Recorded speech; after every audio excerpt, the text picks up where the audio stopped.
So at our home, we have our older son, Ty, who's 5 years old, and we have our younger Cole, who's almost 2.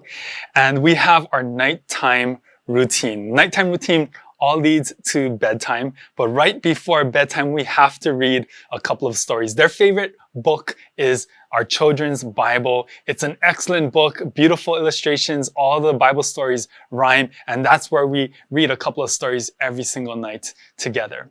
One of the challenging things for Renee and me is explaining the concepts, the morals, the values of each Bible story to a 5-year-old. You're really challenged to break it down into plain English, but in doing that, we learn the stories for ourselves in an even deeper way. So this past week, we were talking about the story of Jesus feeding the 5,000. 5,000 people were there wanting to be close to Jesus, wanting to learn from him.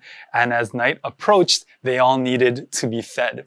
The disciples quickly did some math and they calculated that it would cost 200 pieces of silver to take care of all of these people.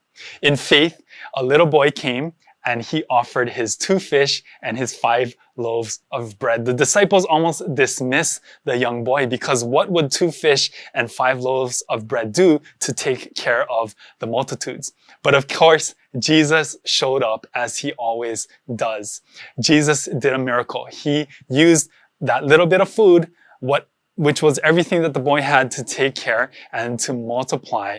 At the end, they had even more left over. They had a surplus. I feel like we, Grace Honolulu, are in this story ourselves.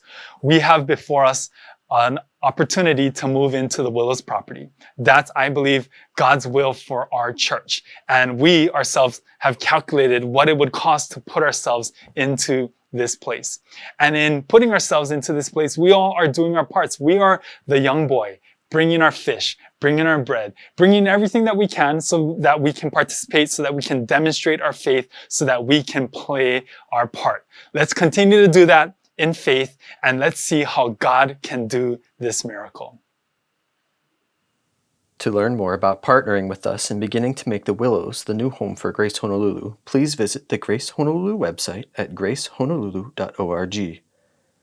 Scroll down until you see the Building for Tomorrow Today banner and click on the blue button below the banner.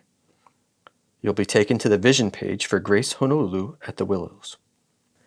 On this page, you can learn more about our vision, our financial goal, and you'll have the opportunity to participate with us in making this vision a reality. Below the virtual tour video, there are 2 buttons you can click. If you're ready to give a gift, please click on the Give Online Now button to set up to give your gift. Or you can click on the Pledge to Give button to make a pledge. Thank you, church, so much for your amazing generosity. People have already been bringing their fish and their loaves of bread. The sum is $485,756. Thank you so much for participating, for doing your part. We are stretching our faith together. Just a reminder that your gifts are tax deductible and they can be refunded if we don't end up landing in the property. Let's do this together. Let's build for tomorrow today.